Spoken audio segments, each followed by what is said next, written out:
पहले human reproduction में भाई होता के अंदर कितना तरह का युग्मक बनता है। लड़कों का जो पेनिस है वो लड़की के वजाइना के अंदर जाता है। वेलकम टू अरस्तु बायोलॉजी और मैं हूँ आपकी सोनाली मैम। आज हम लोग पढ़ने वाले हैं मानव जनन। चलिए स्टार्ट करते हैं बेटा। बहुत ही सुंदर सा चैप्टर का नाम है ह्यूमन रिप्रोडक्शन। डर मेरे ओके। देखो सबसे पहले ह्यूमन रिप्रोडक्शन में भाई होता क्या है। होता है सबसे पहले बेटा गैमीटोजेनेसिस। क्या होता है? गैमीटोजेनेसिस।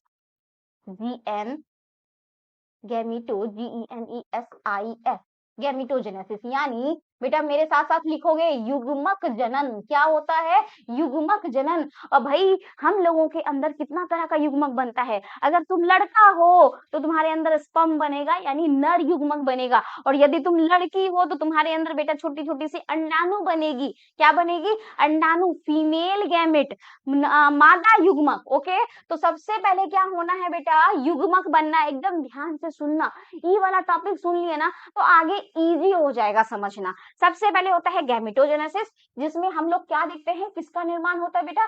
स्पर्म का और ओवम का। वो किस हिसाब से होता है? लड़का लड़की के हिसाब से, जेंडर के हिसाब से। तुम लड़का हो तो स्पर्म बनाओगे, तुम लड़की हो तो ओवम बनाओगी। ओके, चलो जब मान लिए कि मैम हो गया, युग्मक बन गया, तो अगला स्टेप क्या है? अगला स्टेप क्या है?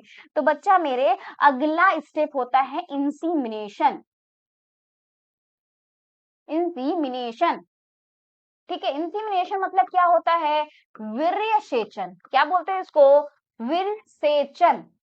ओके, वीर्य सेचन कहते हैं बेटा। इंसीमिनेशन का मतलब क्या है? अब मैम ये बात समझना है। तो देखो जब सेक्सुअल कांटेक्ट के दौरान, ध्यान से सुनना और समझना, जब एक लड़का एक लड़की पास आते हैं, सेक्सुअली एक दूसरे में इन्वॉल्व होते हैं, तो बेटा लड़कों का जो पेनिस है वो लड़की के वेजाइना के अंदर जाता है। इसी को हम कहते हैं इंसीमिनेशन यानी वीर्य सेचन। ठीक है, तो क्या होता है? वो वीर्य को उस लड़की के वेजाइना में डाल रहा होता है, तो उसको हम क्या कहते हैं? वीर्य सेचन कहते हैं।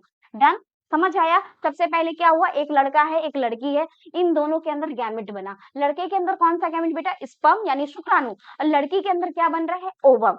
डन है। उसके बाद क्या हुआ? उन दोनों का शादी ब्याह करवा दिए।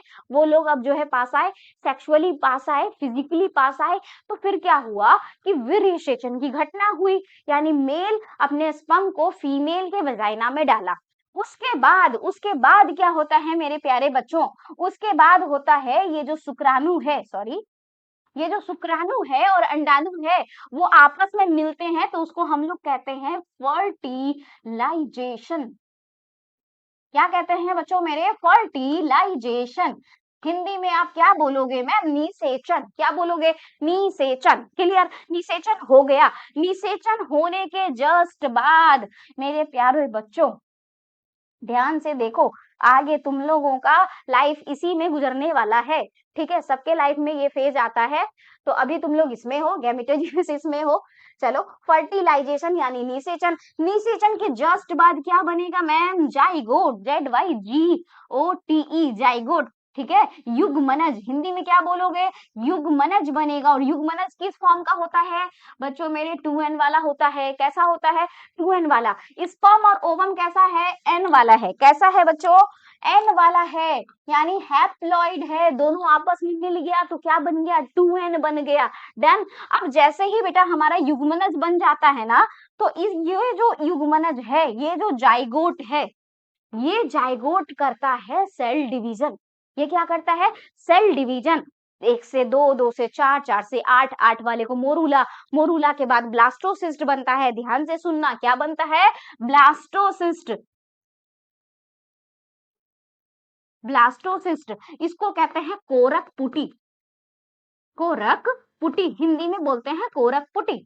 तो ये जो कोरक पुटी है, ये जब बन जाती है बेटा फर्टिलाइजेशन के 7 से 9वें दिन के बीच, ध्यान से सुनना, यदि 1 तारीख को फर्टिलाइजेशन हुआ है तो 7 तारीख से 9वें तारीख के बीच क्या बन जाएगा? अपना ब्लास्टोसिस्ट बन जाएगा। और ये ब्लास्टोसिस्ट 1 महीना के यूट्रस में गर्भाशय की दीवार में जाकर इम्प्लांट हो जाएगा, चिपक जाएगा।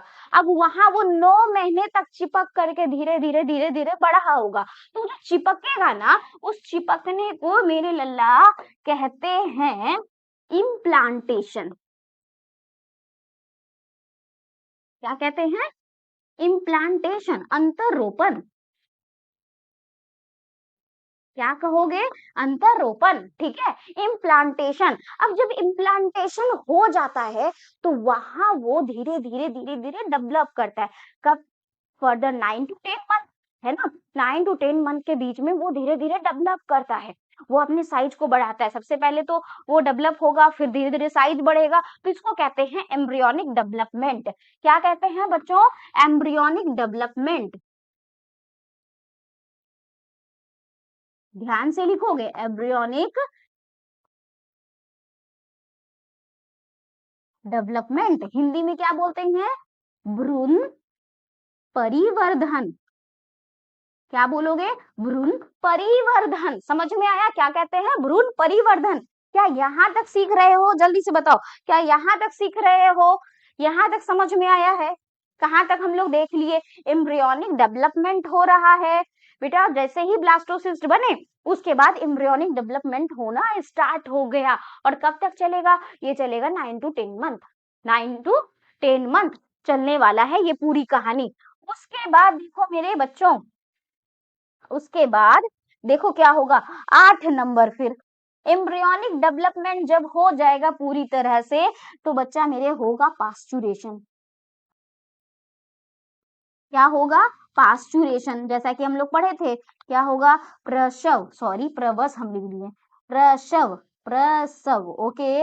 और प्रसव के बाद क्या होता है? लैक्टेशन होता है। जल्दी नोट डाउन करो, जल्दी से स्क्रीनशॉट ले लो, फटाक से फिर हम लोग एक एक करके शुरुआत से शुरू करेंगे।